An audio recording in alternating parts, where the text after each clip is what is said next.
शनिवार को एक प्रसूता महिला भाट पार ग्राम निवासिनी थी।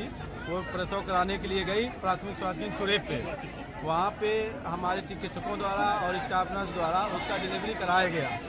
दुनिया के विकसित देशों में भी दुनिया के सभी विकसित देशों में भी रक्तस्राव और अत्यधिक रक्तस्राव से महिलाओं का डिलीवरी के 48 घंटे बाद और 42 दिन के अंदर तक मौत होती है। और जब उसकी हालत बिगड़ी, रक्तस्राव हुआ, तो हमारे चिकित्सक टीम द्वारा उस महिला को रेफर किया गया जिला अस्पताल के लिए।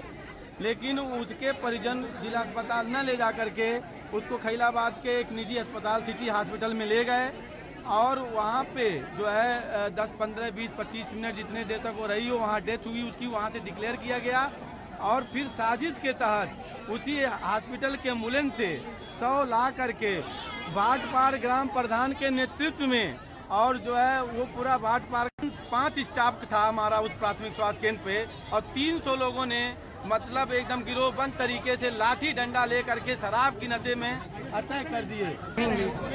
मैं बस प्रशासन से अनुरोध करती हूँ, निवेदन करती हूँ, हाथ जोड़ के उनसे विनती करती हूँ कि अगर वो दोषी हैं तो उनको जरूर सजा दे, अगर वो दोषी ना है तो इस तरीके से ना करें। हमें भी अफसोस है कि किसी परिवार की बेटी चली गई, लेकिन हम कभी ये नहीं चाहते कि किसी भी मरीज के साथ हमारे द्वारा कोई अनहोनी हो।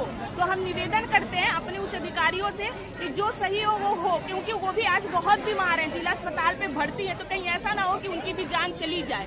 जो सरकार का नारा है बेटी बचाओ बेटी पढ़ाओ, उसका ध्यान रखें, हम उनसे अनुरोध करते हैं बस। और हमारा बाकी कोई मंशा नहीं है कि हम सरकारी काम में कोई छेड़छाड़ करें।